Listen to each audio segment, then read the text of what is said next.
Hello, I'm Casey Aiken, and this is 21 This Week. Coming up next, what was the message behind the council eliminating the $692 homeowner tax credit, and will there be any repercussions? Grab your wallets or pack your bags. The county council passes a progressive income tax. MCPS says budget cuts will damage education, but with nearly half the students not being proficient in English or math, what is exactly being protected? And Steny Hoyer endorses Adrian Boafo as heir apparent. How much juice does Steny still have in Prince George's County? We're joined by civic activist Cary Lamari and Stacey Sauter, a member of the Montgomery County Republican Central Committee. Stay tuned for these stories and more on the next 21 This Week.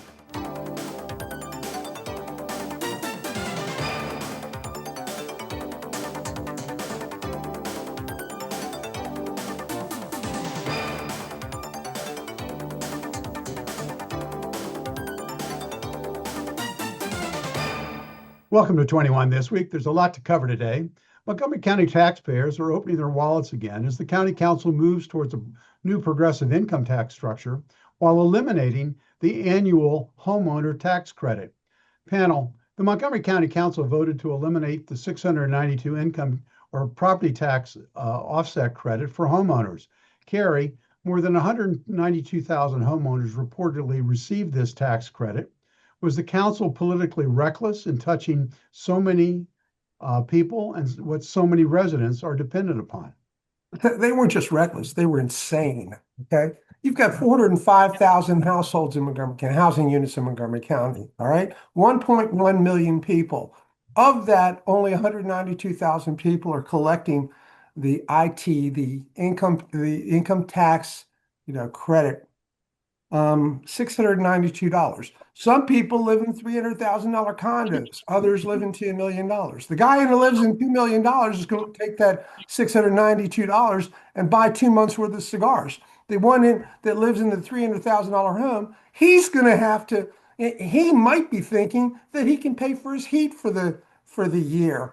You call that progressive? That's regressive. No, the property tax being taken away is regressive. The income tax that we're going to talk about in the next segment is the progressive part. That's not progressive either. That's not progressive either. All right. Let's ask Stacey what she thinks on this. Montgomery County, and you're intimately familiar with this. You're a real estate agent. Montgomery County already has the highest taxes and housing costs in the region. At what point do middle-class families simply decide we can't afford to stay here? Well, Casey, you're right. As a realtor, I can state unequivocally that it's happening right now. We've seen warning signs for a while, but now I think we're seeing flashing red lights. Look, Montgomery County does have some tremendous strengths. We all know that. But I think the question of affordability is really keen across the county right now and in all tax brackets. Families that usually don't leave. My thinking about this is that families don't usually leave because of one tax bill or policy decision. It's cumulative. And I put together a list of the costs that are impacting us, whether it's the housing costs, property taxes, insurance rates, public fees, childcare, subpar public schools, utilities, commuting costs, and the cost of eating out, which is my favorite. And you name it. I mean, right now, they're all a problem. And you start adding everything up and you ask yourself, can I get a less expensive and larger home in Frederick, lower taxes in Virginia? Can I work remotely from West Virginia where the cost of living is significantly less? Is there better value in Pennsylvania? The primary concerns are affordability and quality of life. And increasingly for many people, the answer is yes, they're better off living outside of Montgomery County and perhaps even Maryland. And what we've seen is it's been a slow drip. I've seen this in my real estate practice. One family leaves, one kid graduates, decides not to come back. And then and a business relocates, like Clark Construction, and which over time it changes the community. But the crux of the problem now is more urgent as the state and county keep asking us to pay more and more. And what are we really getting in return? I have one message. That's a great question. What do we get in return? Casey, I have to make one final point, and that is I have one message for all the candidates and the politicians, and it's the potholes, stupid, because people experience government through daily life and whether the basics are actually getting done. And I think to sum up your question, everyone, including the middle class, is tired of paying for literal and figurative potholes that aren't getting fixed. Well, Cary, that just, leads into the question that I had for you, which is, county leaders always argue that they're trying to protect school funding, their social services, and they're in a major budget crunch. At what point are voters going to say, we aren't going to tolerate higher taxes because we don't believe the essential services are being protected? It's not even essential services. And we have a state law called the Maintenance of Effort Law. That means whatever we give the county school system this year, we have to meet it next year or exceed it. Okay, the school system actually went approximately 5% over the maintenance of effort in developing their budget, and I suspect that it's because of Superintendent Taylor's new regional model, program model that he wants to go to. Not to mention that $2.7 billion CIP. We have a declining school population. Our millennials, our X generation, they're waiting till later to buy their homes, to marry, to have children. So with the ebbs and flows of population, school population, we're not only going down like previous years, we're going to go down further because the younger generation aren't replacing themselves. And for this school board to decide, take it upon themselves, well, we're going to hire 500 more teachers, change to a regional model, spend all this money, especially during a time when people are having a problem paying for groceries, paying for the light in their homes, paying their mortgage, and with gas going up exponentially. This is insanity. Well, we're going to stay on this theme because, Stacey, we're going to pivot right now to talk about what the county did in this second part of its tax scheme, which was to increase the individual county portion of the Maryland income tax. So whether you call it a tax reform, tax fairness, or just another hit on homeowners, one thing is clear: Montgomery County government still needs more money. And that brings us to the bigger philosophical fight. Should higher earners be asked to pay more to keep this county running? Or is the county council pushing politics of envy at exactly the wrong time? Definitely. And on the latter, Casey, I think that, I think that what we're seeing right now is a great deal of cowardice, because if they believe taxes need to go up, then they need to make the case and directly own it. And it doesn't matter which tax bracket you're talking about, because everybody is going to feel the pain. And we may not agree with their direct assessment of it, but we can certainly respect honesty, I think. And I think what creates frustration is when one proposal is rejected because it's politically unpopular, especially during an election year, and then it's essentially snuck in through the back door. And to Cary's point just a moment ago, talking about the $692, particularly for folks that are on the lower rung of the home ownership spectrum. Seniors. Well, of course. Yeah. Thank you. And seniors, you're living in a condo with already high maintenance fees. $58 a month is what it comes out to. That makes a difference. And, look, governing is difficult. I don't envy anybody that has to make these serious budget decisions, but people who pay attention to these things get it, and they understand the difference between fiscal necessity and political maneuvering. And I think that that's really what we're seeing right now.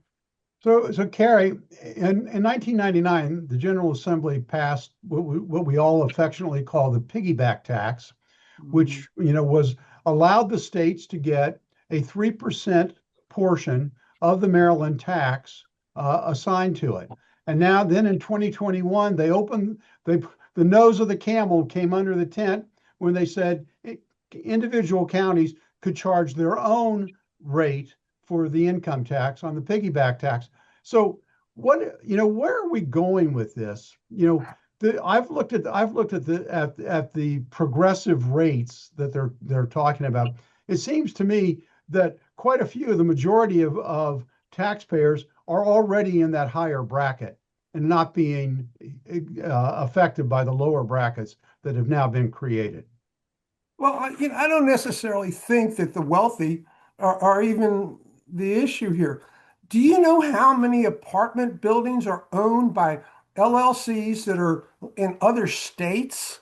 Do you know how many equity development companies are coming to Montgomery County every day to buy homes, hoping that they can take advantage of the multiplex housing schemes? Now, if you're not living in Montgomery County or the state of Maryland for that matter, how do you expect Montgomery County to collect income tax on the income that these wealthy conglomerates are making from other, out of states and possibly out of countries? We have, Well, like I said, but I mean, they get taxed even though there's a withhold, even though a LLC is a pass-through entity. The members have to pay the tax on their distributions and profits that they get from the what if company. they don't live They're here? not totally tax-free, Cary. What if they don't live here? What if they live It in? doesn't- We have They reciprocity. they have to pay a non-resident tax. Some states have a reciprocity law, meaning that they don't charge our income tax on our residents. We don't charge income tax on theirs. Maryland is a unique creature in between there. I don't think they've even discussed that. That's my opinion. Well, I think you're wrong on that, but Well, I'm not a could be. CPA. All I know is, let's go to Stacey on this. This is anecdotal. But I spoke to an oral surgeon who moved back to Maryland to help care for her elderly parents. But despite being successful, professional, and her college age and adult children have no interest, zero interest in moving back to Maryland to be closer to their parents because of the cost of living. Aren't we pricing people out of this county? This one is easy peasy, yes. And to speak to the oral surgeon's concerns, and for even myself, I think we're developing a real generational concern, essentially. I see it personally and professionally. My own daughter moved away because opportunities and lifestyles elsewhere made better sense for her. And in my real estate practice, I see versions of this conversation all the time. Younger professionals today are incredibly mobile. They're comparing affordability, career opportunities, taxes, and whether they can realistically buy a home or sustain the lifestyle that they want and build up a future. And they're not automatically assuming that they have to stay where they grew up, which is kind of different from the way I grew up, maybe you. But here's another concern. When longtime families and multi-generational residents begin leaving, you slowly lose some of the people most invested in preserving the values and character that helped to make Montgomery County successful in the first place.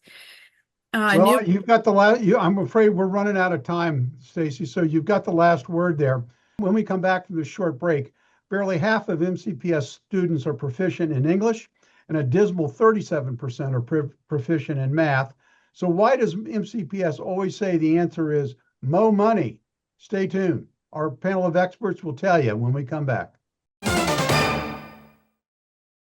Welcome back.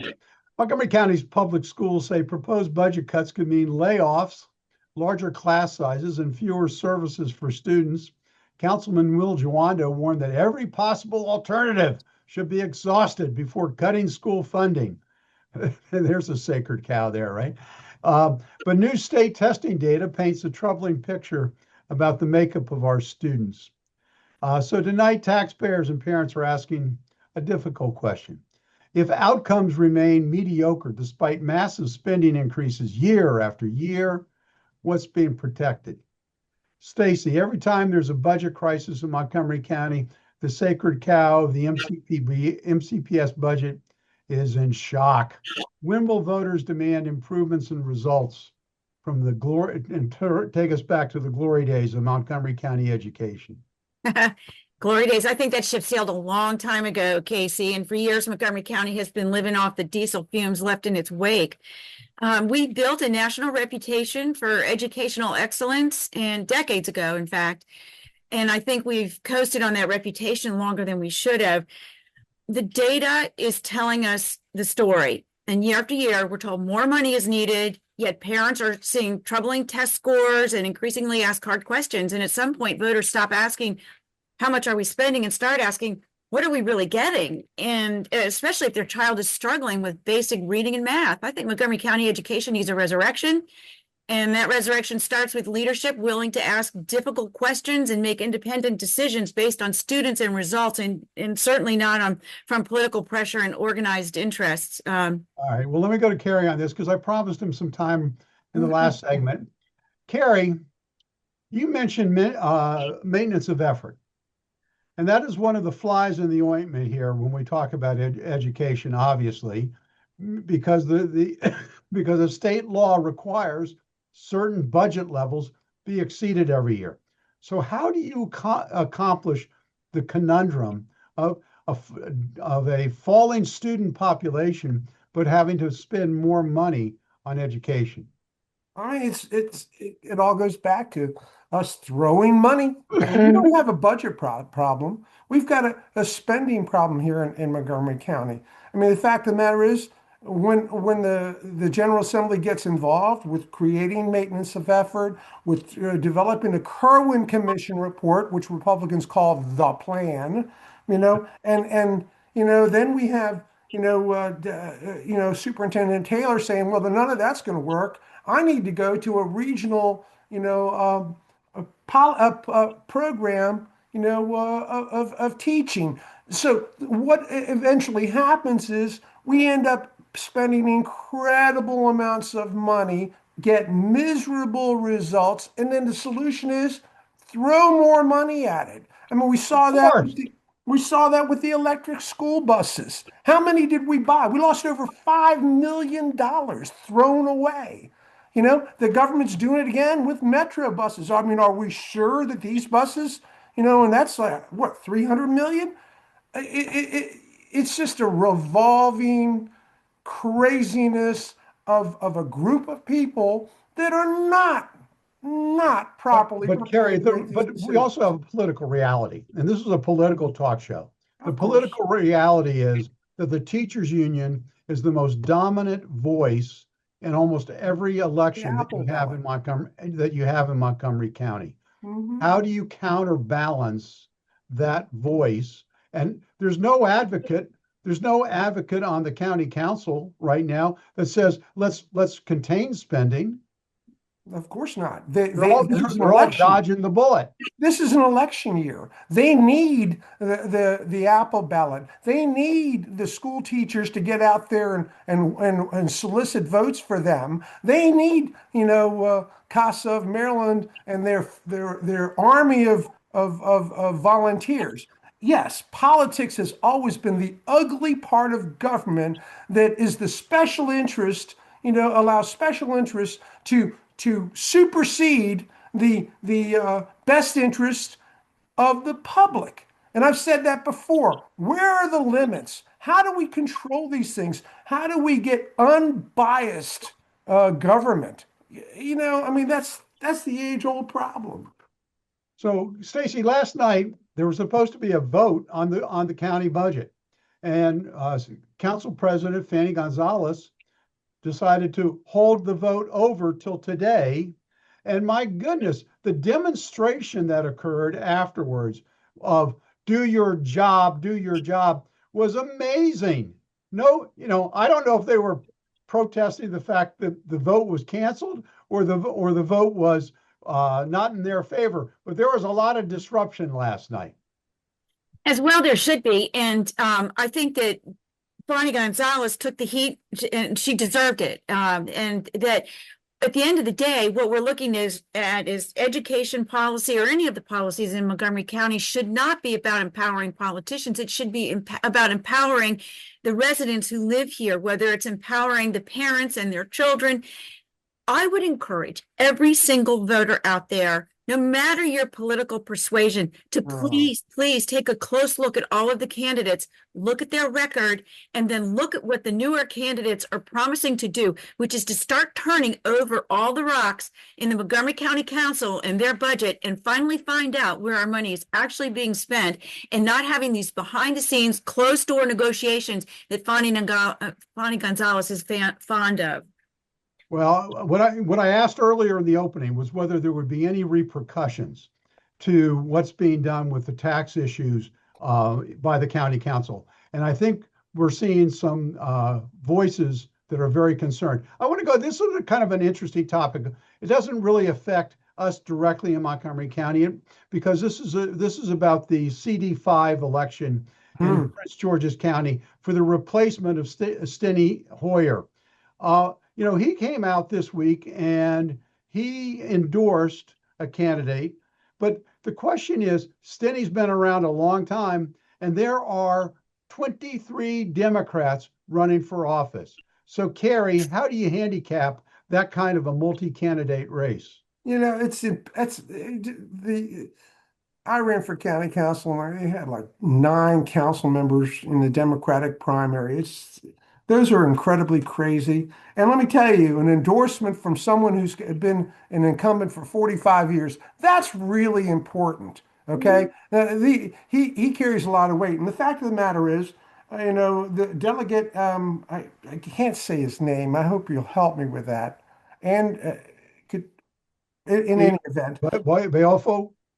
Boafo, I can't say his name. I'm sorry. I apologize to him. You know, he's a former campaign manager for Steny Hoyer. He's a delegate in Annapolis. He's up there. I think he's assistant president he's very well situated. What I found really interesting is Nancy Pelosi has a candidate that she is endorsing for the primary in District 5, and that's Harry Dunn. Okay, he's a former Capitol police officer. You know, it's always fun to watch these races and look at how these things gel out. You know what I mean? Well, Stacey, here's the interesting thing about this. If you look at the election demographics, so to speak, about where the Democratic Party is leaning towards, you would think that a moderate candidate supported by Steny Hoyer would not be the favored candidate in any election. How do you look at this race? Well, first, to Cary's point, Steny is still a major figure with decades of relationships and influence, so his endorsement still carries weight. But that said, politics has been changing in terms of younger voters. They often want more authenticity and fresh voices over those insider networks. And that goes for both sides of the aisle, by the way. The question isn't whether Hoyer has influence, I think, because he clearly does. The question is whether voters see influence as an asset or a symbol of the old guard, and we'll soon see. You're absolutely right. It's going to be a fascinating election. So when we come back from this short break, parting shots. Jordan knows he shouldn't eat this entire bowl of nachos, but tonight he's earned that right because a few hours ago in the middle of happy hour, he recognized a sign, not from the gods or a bolt of lightning, but from a double heart, a kissy face, and a fourth ha in ha ha ha. That's when Jordan knew he was buzzed. So when it was time to go, he got a ride home instead of driving. Be a legend like Jordan. Recognize your buzzed warning signs and get a ride home. Buzz driving is drunk driving. When I first saw a turtle, my heart was full. Now anything but lonely. We have this deep connection, this heart connection. He just wants to be close to you and part of your life. Every day with Turtle is a perfect day. When I'm holding her, it makes me feel calmer. I think everything he does shows how much he loves us. When we adopt a shelter pet, we discover they're a little bit of a lot of things. But they're all pure love.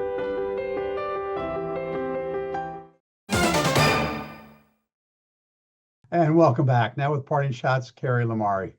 Okay, I'm going to go back to the ITOC income tax, program that's poor people and seniors benefit from. The county is asking 192,000 people in this county to pay for the infrastructure and needs of 405,000 households. That's patently unfair. A large portion of those people are the least able to afford these taxes. These people are paying higher prices at the supermarket. They're paying inordinate, crazy prices at the gas pump.